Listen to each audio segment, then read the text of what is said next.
Hello, this is the 7th edition of Rhetoric Remix.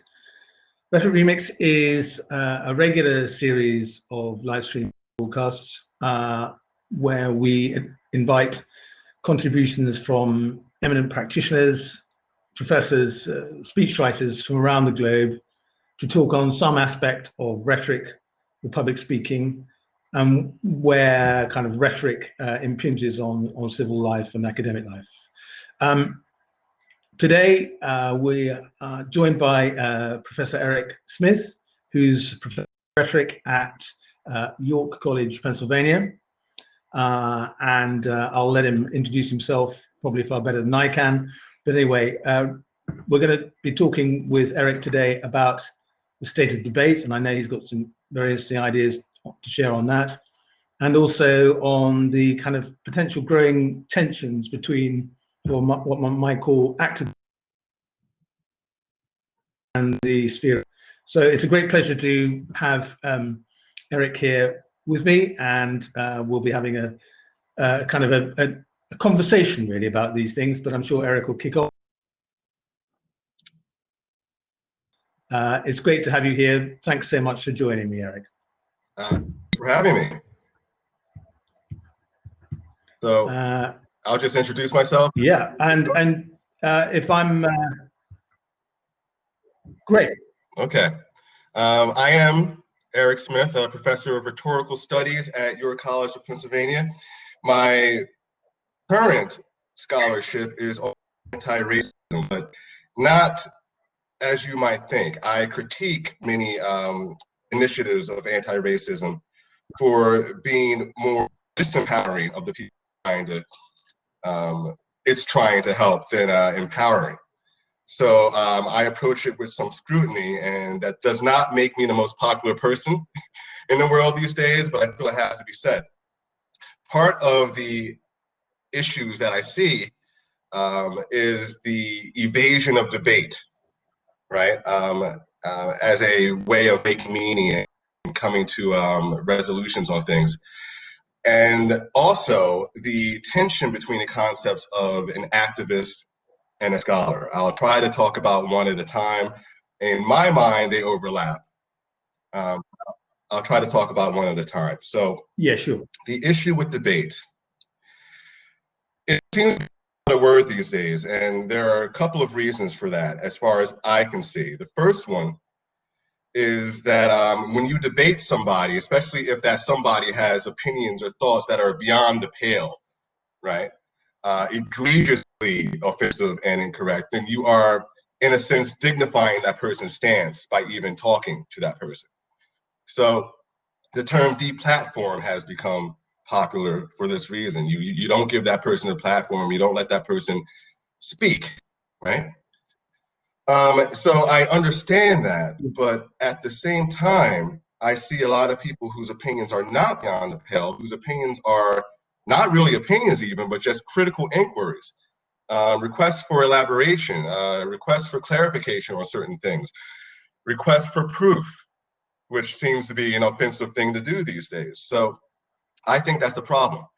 And it's a problem for obvious reasons, but I think the most serious reason is that these are evaded because there are certain narratives and viewpoints and goals that don't stand up to scrutiny, right? If you're pointing out the emperor closed, then you're not very popular, and a debate will give you the chance to do that sometimes. So, you know, if a goal is hard fought and imperative for improving the world, you want to protect that, you know, even if it's flawed. So this avoidance of debate is a concern. I think we need to talk. I think there are various people who have opinions for various good reasons, and they need to be heard and not silenced.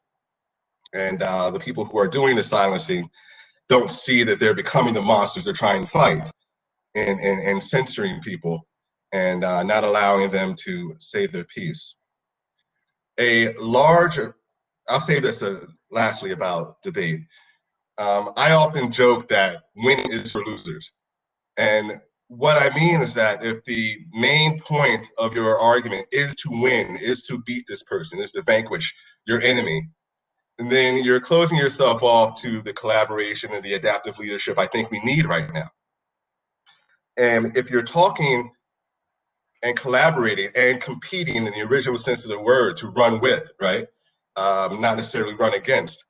If you're trying to dialogue to, come to a resolution, winning can't be your primary objective. The truth, or a pragmatic and effective strategy has to be your main goal. So when I ask for a debate or I participate in a debate, I'm not a competitor so much as I am a conduit or catalyst for an exploration of the best ways to go about things, the best practices for resolving societal issues. So that's my take on debate. Sure. And what sort of things are you coming up sort of against, currently in terms of what people are prepared to debate and what their sort of concerns? Typically, what kind of subject areas do you find that troublesome in? Well, it comes up a lot in social justice. I should have started with that. I'm not talking about debates, that really have no bearing on the contemporary society right now. A lot of things are going on in 2020, from a global pandemic to social justice issues, police brutality, and things like that. The resolution, reforming the police, for instance. I mean, that is something that I feel needs to happen to some degree. And, instead of having a conversation about that, people are so adamant to make sure that it happens that they are avoiding those conversations. I'm talking specifically about my field, labeled rhetoric and composition by most of my colleagues. And the topic is usually anti-racism or, racial justice. The desire to have debates about those things is almost non-existent, right? And it's necessary to have these debates. It's one thing to write an op-ed, right, in a newspaper, which is kind of, a one-way situation, monological. It's yet another thing to try to publish in a peer-reviewed journal, which can take years. From the second you start to the second, it's in print, could literally take years. In this on-demand society we have right now, we don't have time for print in those particular media. Face-to-face, real-time debate is imperative right now. And I mean, situations like this are very nice, but when two people are coming from different places, but they both want the same thing. They both want racism. They both want racial justice. They both want police reform. But they disagree on the methodology. They have to talk, and I think they have to be seen talking. And I think they have to model not just civility, but critical thinking to the best of their ability that is that avoids fallacy, and avoids the desire to win and embraces real solution to these problems, right? So it's not about one person or the other, it's about the resolution. I think that needs to happen. It's not happening in my field for the reasons I gave earlier. They don't want to dignify certain positions, but also don't want to risk their position being proven wrong or fallacious. Yeah, I wonder what you think is the real kind of deep-seated reason that people avoid debate, and in particular, kind of live public debate and so on. Is it really the fear that they're going to hear something that they simply don't want to dignify? Or I just wonder whether there's some other urge going on that's, that's a sort of wider social imperative. I don't know what you feel about that. That just doesn't It's not about tolerating other people's opinions. I sense there's something deeper going on there. I think the issue is ideological. You know, there's a they have a certain goal. They have vested interest in that goal, and they're taking a by any means necessary approach. If I can quote Malcolm X for a second, you know, if I have to silence this person and express fallacious beliefs and things like that, ignore data that doesn't square with what I want, I will do that in order to get this outcome, which in a sense is noble, right? Because you want to make the world a better place and you're willing to do whatever it takes to acquire that goal, even if it means relinquishing some academic integrity, right? Which gets into the activist scholar tension I want to talk about momentarily. So I think that's it, is trying to protect a secure base and not risking that destroyed or proven false. Yeah. What do you think? Yeah, in Europe, we hear quite a lot about deplatforming. Yes. And do you think that kind of is kind of in a way overprotecting people from views? I mean, there is an argument that you need to be kind of subjected to different views in order to know what you're dealing with, in order to understand the threat better, if you like. Wayne Booth called it listening rhetoric. And it means actually trying to figure out what this person is saying, not just to better refute them, that's a subcategory of listening rhetoric, but to better understand where they're coming from, so with that, you can address them or respond to them adequately and appropriately. If you don't know what people are thinking, then you're projecting thoughts onto them, you're assuming what they're thinking, and you're running with it. That is happening a lot in my field with scholars who should know better. They're making assumptions and they're running with those assumptions as opposed to looking into things, actually talking to the person with whom they disagree.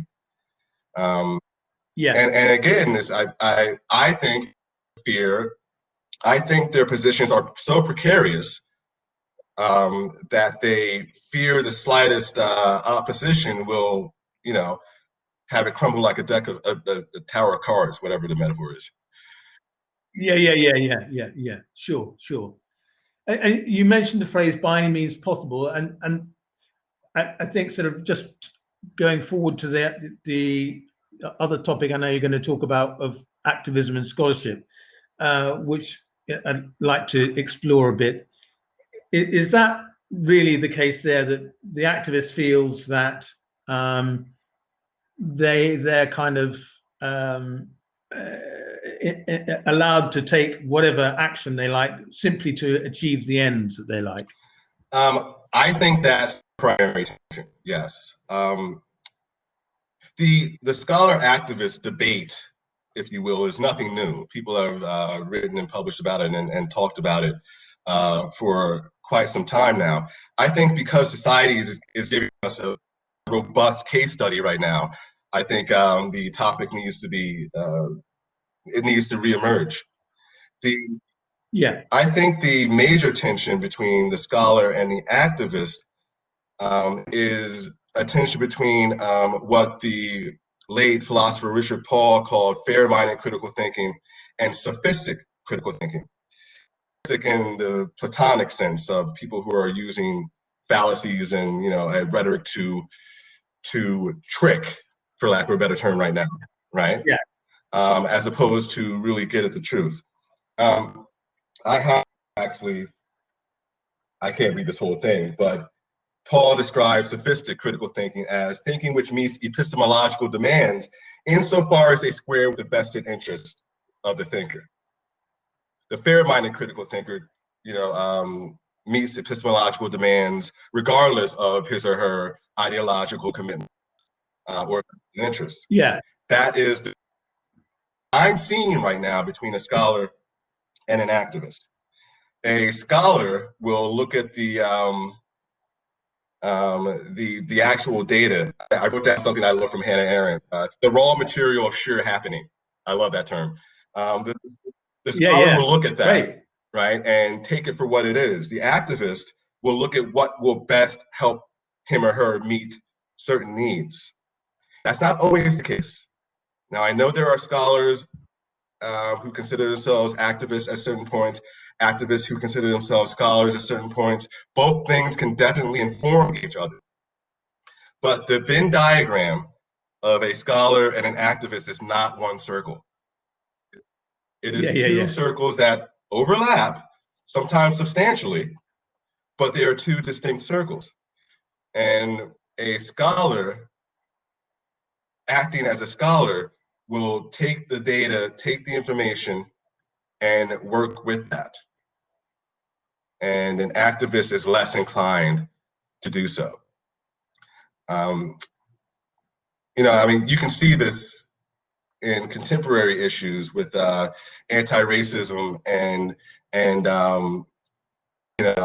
violence in Black communities, and the rate at which Black people die on a daily basis from gun violence. We're talking a lot about police gun violence, and we need to. But there's also, gang violence going on as well. And if you look at the numbers, that is just as much, if not often more, of an issue than police violence. The scholar looks at all of that and to assess the situation. But you will be hard pressed to hear, people who are fighting for defunding the police to also fight for ending gang violence. You don't see it much. It happens. I've seen people. I've been that person. Right? It happens, but it doesn't get much media play. In my experience, I'm part of a listserv for Rhetoric composition. And as I said earlier in this talk, my work is on the critique of anti-racism and how it can be a more robust practice than what it is right now. I expressed those views on this listserv, and it did not go over well. Let's just let's put it that way. So I share this with you because what came out of that listserv debacle were, as far as my knowledge, 2 podcasts and an article talking about the racism in that thread. Racism. Wow. Now, the primary voice in that thread, by far, was mine. A Black man wanting to create a more empowered anti-racism and seeing their version as, frankly, infantilizing and disempowering. All right, so obviously like that, but both podcasts and the article said this situation without describing what exactly was racist, without mentioning that the primary dissenter was a Black man. None of that was mentioned. Now, it doesn't mean that I'm definitely right about these issues. I think I am, but it doesn't mean that. The fact that they would leave out that information that would change the narrative they were putting forth vastly, right? Yes. The fact that they would leave that out is what I'm talking about. A scholar doesn't leave that out. A scholar mentions that the dissenting voice was a Black man saying this, that, and the other thing, regardless of whether, that person agrees with me or not. That person acknowledges that. That's what a scholar does. An activist pretends it didn't happen. It doesn't mention it and just runs with this idea that something that they're not going to describe or explain, right? Yeah. So that's the tension between scholar and activist that I'm seeing right now, and it is rampant in academic circles, where which is supposed to be the headquarters of scholars, right? Yeah. So that's what I see as a concern. Yes, and if one can't rely on scholarship to give you the facts, then it is of itself flawed. I mean, we've got to be able to rely on the facts surrounding each argument and discussion, surely. Yes. I agree. And just further back, you mentioned the fact that, you know, in rhetoric itself, people distrust the use of language to kind of obfuscate and to mislead. I'm always, you know, really fascinated on the role of language itself in all of this. You know, in order to clarify, I mean, the original speech writers and sophists and rhetoricians were distrusted because it was felt that they were kind of manipulating the truth with fancy words.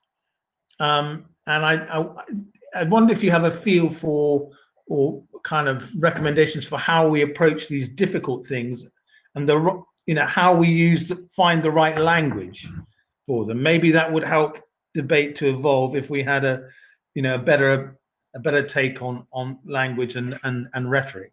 I think a better take on debate would be Okay. a start. As I said before, the attachment to winning, and the fact that words are considered violence these days, literally, and writers from the New York Times will insist on that, right? There's this concept creep of violence. I mean, if you say something that doesn't square with what I believe, then you are attacking me. You're not agreeing with me, you're attacking me. I was told by somebody on that infamous listserv thread I spoke of a few moments ago that I don't understand the violence, harm my body is doing by saying the words I'm saying, right? By critiquing anti-racism, I'm doing harm to Black people. That is a common standpoint. That is a common opinion. Looking at words as inherently violent will only stifle debate and dialogue. It can do nothing else. I think we need to look at debate differently. Debate is not me against you. It's me with you trying to work out our ideas, you know, for a resolution that ideally helps everybody involved, right?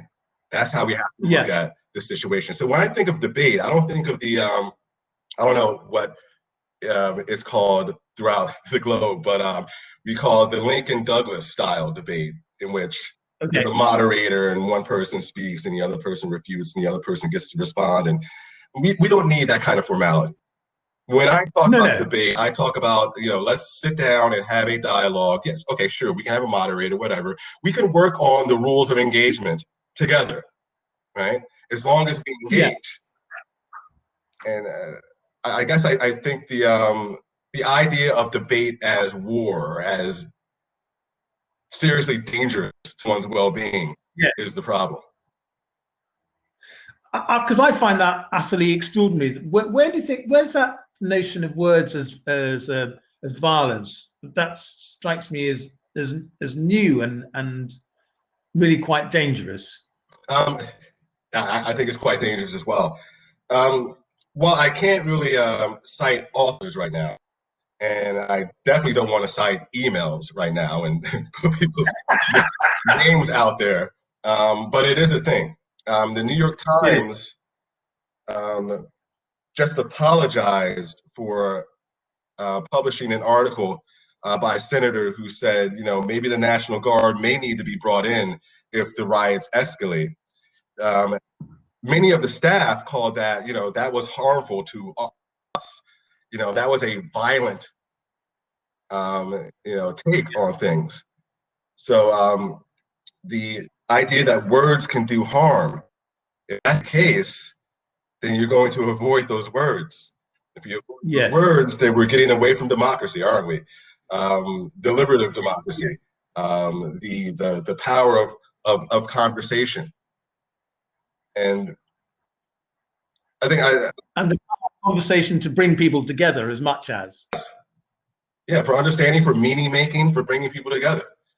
You know, for seeing what new ideas emerge organically from a conversation, right? Yeah. If we go into a situation, I mean, we can go into a situation with a definite opinion or a belief, right? But if we don't do what the theorist Otto Scharmer calls walk into a situation with open heart, open mind, and open will, right?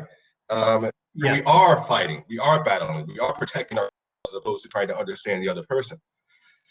So, and that's another take on debate, right? It's not only is it not a battle, but it's also something, a space in which new ideas can emerge in ways they wouldn't have otherwise. Yeah, exactly. And do you think the background of all of this is a corrupt political society? And by that I mean a small p, not necessarily individual politicians or parties, but just a corruption in social politics, if you like. Well, yes, and this is beyond the whole confirmation bias and the echo chambers that are created on social media and things like that. Yeah. The idea isn't to talk. The idea is to protect your stance. Period. Yeah. And if that's the idea, if that's the primary goal, then you're already setting yourself up for battles, not collaborations, not conversations, battles, verbal battles, hopefully just verbal battles, and not something that escalates.